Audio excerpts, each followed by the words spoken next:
बिस्मिल्लाहिर्रहमानिर्रहीम respectable dear viewers अस्सलाम वालेकुम। आज एक यूनिक टॉपिक के साथ हाजिर है और आज का टॉपिक बहुत ही इम्पोर्टेंट है और हर लेवल ऑफ स्टूडेंट के लिए इसकी सिग्निफिकेंस और इम्पोर्टेंस अपनी जगह पे है। तो जिसने भी हमारे चैनल को सब्सक्राइब नहीं किया वो सब्सक्राइब कर ले, जो सब्सक्राइबर है वो बेल आइकन को लाजमी दबाएं ताकि हर नई वीडियो की नोटिफिकेशन सबसे पहले आपको मिल सके। और जो सब्सक्राइबर है वो वीडियो को ज़्यादा से ज़्यादा लाइक और शेयर किया करे ताकि बहुत सारे लोग उससे मुस्तफ़ीद हो सके। अब आज के टॉपिक की जानिब जाते हैं। आज का टॉपिक बेसिकली कॉन्सोनेंट साउंड्स है या how are consonant sound produced in the English language, या 44 कॉन्सोनेंट साउंड्स इन इंग्लिश, या 24 consonant sound in English language. तो ये टोटल तो यानी साउंड जो है अल्फ़ाबेट्स के थ्रू वो 44 है और उसमें जो है 20 साउंड जो थे वो वाज लेटर से बने थे। वो ऑलरेडी हम कर चुके हैं, उस पर लेक्चर अपलोडेड है, आप लोग देख सकें। तो आप लोग को मालूम होना चाहिए यानी टोटल अल्फ़ाबेट्स हमारे पास कितने हैं 26 में 5 लेटर्स वाल लेटर्स हो गए या वावल कहलाते हैं, जिसकी वजह से इंग्लिश में हमारे यानी वाज लेटर 5 हो जाते हैं और बाकी मानदा 21 जो है वो कॉन्सोनेंट हो जाते हैं। और ये जो 5 वाज लेटर्स होते हैं ये दरअसल 20 वाल साउंड्स निकालते हैं और 20 वाल साउंड में 12 आर मान ऑफ टंग्स। मान ऑफ टंग से मुराद जो वन ही यानी एक ही साउंड पे मुश्तमिल होता है, एंड 8 आर डेफ टंग्स जो 8 यानी 8 साउंड जो है वो 2 साउंड्स पे ही मुश्तमिल होता है। तो बेसिकली ये वाल साउंड्स है और ये वाल साउंड में यानी 20 वाल साउंड में यानी 12 जो है मान ऑफ टंग्स है और 8 जो है डेफ टंग्स है। इसके अलावा जो 21 कॉन्सोनेंट लेटर्स रहते हैं वो 21 कॉन्सोनेंट लेटर दरअसल 24 कॉन्सोनेंट साउंड क्रिएट करते हैं विच आर गिवन बिलो। तो ये समझ ले कि टोटल जो है साउंड्स हमारे पास या जो स्पीकिंग साउंड है या जो इंग्लिश साउंड्स है हमारे पास वो टोटल 44 है। उसमें जो है यानी 5 वाज लेटर है, 5 वाज लेटर से 20 साउंड्स बनते हैं और इसी तरह 21 कॉन्सोनेंट से कितने साउंड्स बनते हैं 24। तो ये टोटल मिला के यानी 44 बन जाते हैं। तो कॉन्सोनेंट साउंड कैसे प्रोड्यूस होते हैं और कितने अकसाम के हैं ये हम 2 तरीक़ों से पढ़ेंगे, यानी 2 मुख्तलिफ तरीक़ों से उसका जायज़ा लेंगे। आप लोग स्टे कनेक्टेड रहे, A to Z लेक्चर को वॉच करें, आपके परसेप्शन में इजाफा होगा। तो कॉन्सोनेंट साउंड जो है किन किन 2 तरीक़ों से यानी हम देख सकते हैं, यानी they are produce from the vocal tract. यानी ये कॉन्सोनेंट साउंड जो है हम वोकल ट्रैक या यानी वोकल कार्ड्स के ज़रिए या आपके फेरेंक्स में लगी हुए जो है यानी कॉर्ड्स जो है जिससे आवाज़ आती है यानी लेरिंक्स, यानी उसके अंदर कौन कौन से वोकल ट्रैक्स के अंदर आर्गन्स आते हैं आपके ओरल कैविटी में। एक है टंग, दूसरा है टीथ, तीसरी है यानी लिप्स और चौथी है नोज़ और पैलेट जो है। ये पांचों के पांचों आर्गन यानी लैंग्वेज में या लिंग्विस्टिक में आर्टिकुलेटर्स कहलाते हैं। इन आर्टिकुलेटर्स की मदद से हम मुख्तलिफ साउंड्स निकालते हैं, चाहे वो वाल साउंड्स हो या कॉन्सोनेंट साउंड हो। लेकिन यहाँ पे कॉन्सोनेंट साउंड में इन आर्टिकुलेटर का बहुत बड़ा रोल होता है। In production of consonant sound the usually block the air passage of the vocal track either partially और कंप्लीटली। यानी इस कॉन्सोनेंट साउंड की प्रोडक्शन में वो उस एयर या हवा की नली को यानी किस तरह पेपड़ों से आई हुई हवा को की नली जो है वो उस वोकल ट्रैक को या मुकम्मल तौर पे या पार्शियली यानी क्या कर लेते हैं यानी बंद कर लेते हैं, जिससे मुख्तलिफ किस्म की आवाज़ें निकलती है और उसी आवाज़ों की बिना पे हम साउंड्स को फिर तकसीम करते हैं, डिवाइड करते हैं। Let's go through 2 different ways of learning specially sounds. तो 2 वेज कौन से हैं। नंबर 1 वे की तरफ जाते हैं जिसमें ये कॉन्सोनेंट साउंड जो 24 है हमारे पास ये टोटल 5 साउंड्स बन जाते हैं। यानी number 1 sound bilabial consonant sounds हो जाते हैं, number 2 labial dental consonant sound हो जाते हैं, नंबर 3 डेंटल कॉन्सोनेंट साउंड हो जाते हैं, नंबर 4 वेलर कॉन्सोनेंट साउंड हो जाते हैं और नंबर 5 ग्लोटल कॉन्सोनेंट साउंड हो जाते हैं। तो नंबर 1 यानी बाइलेबियल कॉन्सोनेंट साउंड्स कौन से साउंड होते हैं, यानी इस साउंड्स को पढ़ने के लिए आप लोग एक दफ़ा ये फोनेमिक चार्ट्स को देख लें। इस फोनेमिक चार्ट में सिर्फ और सिर्फ कॉन्सोनेंट साउंड्स को यानी हमने यानी कॉन्सोनेंट साउंड्स के थ्रू यानी ये साउंड जो है उसको आप लोगों ने इसी फोनेमिक चार्ट्स यानी फोनीम्स बेस पे या उसकी जो है साउंड बेस पे यानी जो अरेंजमेंट की गई है उन साउंड की खासकर यानी कॉन्सोनेंट साउंड की ये एक दफ़ा देख ले आप लोग जो है तब जाके उसको समझ लेंगे। तो इस फोनेमिक चार्ट के थ्रू जो बाइलेबियल कॉन्सोनेंट साउंड होते हैं यानी these consonant sound are articulated by the two lips, यानी ये बाइलेबियल कॉन्सोनेंट साउंड ये जहन में रखे कि इनकी प्रोडक्शन में सिर्फ और सिर्फ दो लिप्स का रोल होता है, यानी लिप्स के जरिए यानी ये साउंड क्रिएट हो जाते हैं। यानी कैसे आप लोग फोनेमिक चार्ट्स में यानी देख रहे हैं जो ऊपर अल्फाज हैं यानी पा, यानी पहला साउंड है बॉ बॉ बॉ, उसमें आप लोग लिप्स को वो करें बॉ, और पी है दूसरा है पॉ, और तीसरा है मो, और चौथा है वो। ये आप लिप्स के ज़रिए इन साउंड को जब क्रिएट करते हैं आर्टिकुलेट करते हैं तो ये बाइलेबियल साउंड्स कहलाते हैं। ये फोनेमिक चार्ट में यानी फा बा और मो वो, और इसी तरह नंबर 2 पे labial sound, labio dental sound है। ये साउंड कैसे आर्टिकुलेट होते हैं यानी when these sound are articulated when the lower lip and the upper teeth come together, यानी इसका मतलब ये है कि ये आपकी जो लिप्स में से जो लोअर यानी नीचे वाली होंठ है वो अपर टीथ के साथ यानी उसका जो है यानी अपर टंग मिल जाता है या अपर टीथ के साथ वो मिल जाती है तो उससे एक आवाज़ आ जाती है जिसको हम लेबिया डेंटल साउंड कहते हैं। यानी जिसमें आप लोग देख रहे हैं यानी कौन सा, ये जो स्क्रीन पे आप लोग को नज़र आ रहा है यानी फिश फिश, ये फे फे, ये इसी तरह वे वे, ये यानी इसी तरह ये जो आवाज़ है यानी जिस तरह फिश में यानी फे और इसी तरह यानी वे, और ये जो साउंड है ये लेबिया डेंटल साउंड में आता है। इस तरह थर्ड नंबर पे है डेंटल, यानी इसमें tip of tongue when it is between the teeth are close are touching to the upper teeth, यानी इसके अंदर क्या होता है ये दो किस्म के जो ज़ीरो आपको नज़र आते हैं, एक के ऊपर जो है बिल्कुल कोई निशान नहीं है, दूसरे के ऊपर इसी तरह एक निशान भी बना हुआ है। तो ये दरअसल कौन से साउंड होते हैं और कैसे प्रोड्यूस हो जाते हैं, जब आपकी टंग की टिप जो होती है यानी ज़बान का जो सिरा होता है वो क्या हो जाए यानी वो यानी दरमियान में आ जाए, जबड़ों के दरमियान यानी अपर टीथ और लोअर टीथ कुछ के दरमियान आ जाए या अपर टीथ को टच करे तो तब जाके ये साउंड डेंटल साउंड क्रिएट हो जाते हैं। यानी नंबर 1 को जिस तरह आप साउंड करेंगे यानी ये अमूमन वॉइसलेस साउंड होता है। वॉइसलेस साउंड में यानी वाइब्रेशन ऑफ योर थ्रोट नहीं होता, यानी कैसे नहीं होता, जिस तरह आप लोग आवाज़ देख रहे हैं यानी ये आवाज़ अमूमन यानी सिर्फ मुंह से हवा निकल आती है,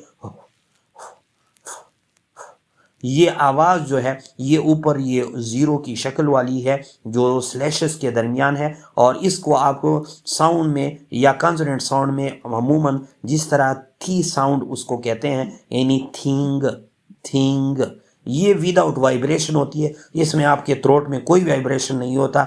और इसी तरह जो नीचे वाला यानी टी साउंड होता है उसके अंदर ये वॉइस साउंड होता है, और इसके अंदर यानी दिस इसके अंदर आपकी वाइब्रेशन होती है। इसके बाद जो है 4th नंबर पे आप लोग देख रहे हैं वेला कॉन्सोनेंट साउंड। ये वेला कौन से कॉन्सोनेंट साउंड होते हैं, a speech sound made by placing the back of the tongue near or against the soft palate, यानी जिस तरह ऊपर की पैलेट है तालू है उसमें एक हार्ड पैलेट है और एक सॉफ्ट पैलेट है, तो सॉफ्ट पैलेट्स के साथ जब आपका जो है यानी क्या नज़दीक आ जाए यानी आपके टंग वाला यानी सामने वाला पोर्शन नहीं बल्कि पिछला पोर्शन उसके साथ मिल जाए और उससे जो यानी कॉन्सोनेंट साउंड वाइब्रेट होके निकल आ जाए उसको वेला कॉन्सोनेंट साउंड कहते हैं। यानी फॉर एग्जांपल ये जो के आप लोग को नज़र आए इसको आप कैसे पढ़ेंगे यानी कॉ, और ये जो जी आपको नज़र आए इसको आप गॉ पढ़ेंगे गॉ। तो ये गॉ में और का में पढ़ने से आपके जो यानी lower part of your tongue है वो आपके सॉफ्ट पैलेट के साथ मिलकर ये वेला कॉन्सोनेंट साउंड क्रिएट कर लेता है। इसके बाद यानी ग्लोटल कॉन्सोनेंट साउंड्स है। ग्लोटल कॉन्सोनेंट साउंड किस तरह प्रोड्यूस होते हैं, यानी a sound produce by a complete closure of glottis followed by extensive release of breath. यानी ये क्या हो जाता है, ये आपके ग्लोटस के मुकम्मल ब्लॉकेज की वजह से और फिर यकदम रिलीज करने से यही साउंड क्रिएट हो जाता है, जिसको ग्लोटल कॉन्सोनेंट साउंड या फिफ्थ नंबर साउंड भी कहते हैं। यानी फो फो हो हो, ये जो ह साउंड है ये दरअसल ग्लोटल कॉन्सोनेंट साउंड है। नीचे जो है आपको फोनेमिक यानी चार्ट या फोनीम बेस जो साउंड बेस यानी चार्ट है वो आपको नजर आता है। ये एक ही तरीका था जिसमें यानी 5 टाइप्स के साउंड हमने निकालने की कोशिश की है। इसके बाद जो है अब चार्ट के जरिए हम उसको पढ़ेंगे कि चार्ट में जो जो यानी ओरिजिन बेस जो पढ़ा है उसके थ्रू हम पढ़ेंगे। तो सबसे पहले चार्ट में जो ऊपर वाले यानी रो है, यानी चार्ट की बेसिकली 3 रोज है। ऊपर वाली जो रोज है वो कितने पे मुश्तमिल है, तकरीबन 8 साउंड पे मुश्तमिल है। 8 साउंड में दरमियानी यानी LF और D3 जो आप लोग को दिखाई देते हैं इसको आप लोग अलहदा करेंगे और उससे 6 साउंड को यानी ये जो पहले रो के अंदर पहले 6 साउंड है ये 6 प्लोसिव कॉन्सोनेंट साउंड कहलाते हैं। 6 प्लोसिव कॉन्सोनेंट साउंड कौन से साउंड होते हैं, जिसमें 3 वॉइसलेस होते हैं। यानी वॉइसलेस में क्या होती है, यानी आपकी थ्रोट जो है वाइब्रेशन नहीं करती, और जो नीचे वाले होते हैं वो 3 वॉइस साउंड होते हैं। और वो वॉइस साउंड क्या होते हैं, उसके अंदर थ्रोट वाइब्रेशन करती है। और ये अमूमन ये चार्ट यानी लेफ्ट यानी फ्रंट से पढ़ा जाता है। फ्रंट के जो साउंड है वो फ्रंट ऑफ द माउथ से पढ़े जाते हैं और जो बैक साउंड है वो बैक ऑफ द माउथ से पढ़े जाते हैं। और ये दरअसल यानी लेफ्ट ऑफ चार्ट से यानी लेफ्ट साइड से आप उसको स्टार्ट कर लेंगे। तो पहले जो आपका साउंड लिखा हुआ है यानी पी, इसको आप कैसे पढ़ेंगे, यानी फा, और दूसरा है बी यानी बा, तीसरा है टी यानी ठा, और चौथा है डी यानी डॉ। और इसी तरह फिर लास्ट इसी रो में यानी का और गा, यानी का और गा यानी के का साउंड और जी का साउंड आप इस तरह निकालेंगे। इसको बाइलेबियल साउंड भी कह सकते हैं और इसको प्लोसिव कॉन्सोनेंट साउंड भी कह सकते हैं। तो प्लोसिव कॉन्सोनेंट साउंड कौन से साउंड होते हैं, जिसके अंदर complete closure of your vocal tract and sudden release of the breath via lips हो जाता है, उसको आप लोग बाइलेबियल या यानी plosive consonant 6 plosive consonant sound भी कह सकते हैं। यानी जिसके अंदर 6 यानी ये साउंड्स होते हैं और 6 साउंड जो मैंने आप लोग के सामने रख लिए यानी लेफ्ट ऑफ द चार्ट से। और पहले 3 जो है यानी वॉइसलेस है और फ्रंट ऑफ द माउथ से पढ़ेंगे, और 3 जो है वॉइस्ड है जिसके साथ वाइब्रेशन होती है थ्रोट के अंदर, वो जो है लास्ट या लोअर पार्ट से करेंगे। तो इसमें आपको कंप्लीट क्लोजर मिलता है।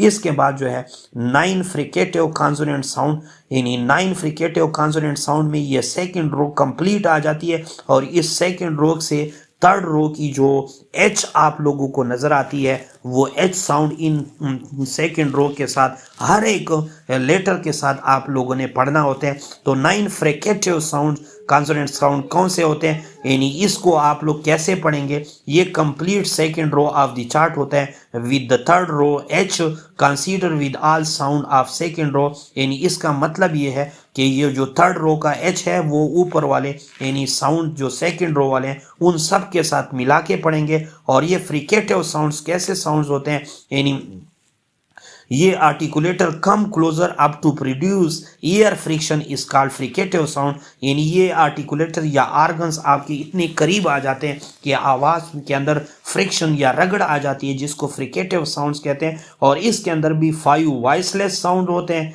वॉइसलेस फ्रिकेटिव कॉन्सोनेंट साउंड होते हैं, और 4 वॉइस साउंड होते हैं। यानी 5 वॉइसलेस से मुराद उसके अंदर वाइब्रेशन नहीं होती, और जो वॉइस्ड होते हैं उसके अंदर वाइब्रेशन होती है। तो इसमें जो थर्ड यानी सेकंड रो है, सेकंड रो में कौन कौन से एलिमेंट शामिल है, यानी कौन कौन से आवाजें शामिल है, यानी फा, व, ओ या ओ, और इसी तरह फो, और इसी तरह यानी ये सारे साउंड जो है यानी शा, ये सारे साउंड उसके अंदर यानी शामिल हैं यहाँ पे। और इसके बाद यानी 2 साउंड जो ऊपर वाले लाइन में है दिए गए यानी LF या D3 जो साउंड है फोनीम्स, इसको आप कैसे पढ़ेंगे, इसको यानी टू एफ्रिकेटिव कॉन्सोनेंट साउंड कहते हैं। टू एफ्रिकेटिव कॉन्सोनेंट कौन से होते हैं, यानी combination of plosive and fricatives is called affricatives, यानी ये उसमें फ्रिकेटिव्स और एफ्रिकेट यानी प्लोसिव साउंड और फ्रिकेटिव साउंड दोनों कंबाइन हो जाते हैं, और इसमें वन वॉइस जो होता है वो वॉइस लेस होता है, जिसके अंदर थ्रोट वाइब्रेट नहीं करता, और वन वॉइस जो है यानी वाइब्रेशन के साथ आता है, यानी जिस तरह आप लोग के सामने नजर आ रहा है यानी एल एफ वाला। तो एल एफ में यानी एल को आप कैसे अलहदा अलहदा पढ़ेंगे, लॉ ए एल, और फिर एफ फिश, यानी ये असल में चा के तौर पे यहाँ पे पढ़ेंगे। एल एफ जब इकट्ठा आ जाए ये चौ, यानी चौ मीन्स चैप्टर, यानी चैप्टर। और इसी तरह D3 का जो साउंड है यानी डॉ और जा जा या, वो D3 से कौन सा साउंड बनता है, यानी जिस तरह यानी जा साउंड जेनुअन, जेनुअन में यानी जा साउंड, और पहले में छा साउंड यानी एलफ से, ये एफ्रिकेटिव कॉन्सोनेंट साउंड कहलाते हैं। इसके बाद जो है इसी ही चार्ट के थ्रू आप देख रहे हैं यानी 3 नेजल साउंड्स होते हैं। नेजल साउंड से मुराद ये जो थर्ड रो में फर्स्ट 3 यानी लेटर है ये नेजल साउंड्स है। नेजल साउंड में क्या होता है, नेजल साउंड के अंदर ही आप लोग क्या करेंगे, यानी ऑल 3 आर वॉइस्ड, इसमें तीनों ही वॉइस्ड होते हैं, और तीनों को पुकारने के लिए यानी आपको क्या करना पड़ता है, यानी यही तो आपका जो आवाज़ होगी या वो किसके ज़रिए निकलेगी, वो आपके सिर्फ और सिर्फ नेज़ल के ज़रिए आएगी। यानी जिस तरह एक एम लिखा हुआ है फिर एक एन लिखा हुआ है और एन की तरह एक दूसरा लेटर लिखा हुआ है, यानी म म न ह ह, ये तीसरा लेटर साउंड हो गया, यानी मोह नो ओह, ये जो है तीसरा साउंड हो गया। और ये नेजल साउंड में आते हैं, यानी नेजल के थ्रू आप पढ़ेंगे। इसके बाद जो यानी लास्ट 4 लेटर बचते हैं, यानी जो टेबल में आप लोग को दिखाई दे रहा है वो 4 अप्रॉक्सीमेंट्स कॉन्सोनेंट साउंड कहलाते हैं। और ये कैसे साउंड प्रोड्यूस होते हैं, articulator come less closer up to release of air without friction is called approximant, यानी इसके अंदर आर्टिकुलेटर इतने करीब ही आ जाते हैं कि एयर फ्रिक्शन जो है के बगैर ही इसकी प्रोडक्शन हो जाती है, यानी up to release of air without friction is called approximant, यानी इसमें कोई वाइब्रेशन वगैरह फ्रिक्शन नहीं होती, रगड़ नहीं होता। और ये तमाम 4 साउंड ये वॉइस साउंड होते हैं, और it consist of 2 semi walls, यानी जो W और J के जो साउंड है थर्ड रो में चार्ट में आप लोग देख सकते हैं, इसको सेमी वॉल्स लेटर्स भी कहा जा सकता है। और इसी वजह से इसको कैसे पढ़ा जाता है, यानी जो फर्स्ट लेटर है यानी जो L की तरह और दूसरा है R की तरह और दूसरा है W की तरह और तीसरा है J की तरह, तो L वाला लॉ रॉ वो और जा, ये W की जो वह आवाज़ है ये आप लोगों की V से यानी वेट से मिलती है, और जा की जो आवाज़ है वो उस दूसरे यानी वाज लेटर से मिलती है, इसी वजह से इनको सेमी वाज लेटर्स भी कहा जाता है। तो टोटल हमारे पास कॉन्सोनेंट 44 साउंड्स थे, और इन 44 साउंड्स में यानी हमारे पास यानी 9 are voiceless sound while 15 consonant are voice sound. नीचे जो है प्रोफेसर सैयद इशफाक अहमद साहब राइट इंग्लिश लर्निंग के पर आप लोग हमारे चैनल को सब्सक्राइब भी कर सकते हैं और हमारे फेसबुक पेज को लाइक एंड फॉलो भी कर सकते हैं। Thanks for watching.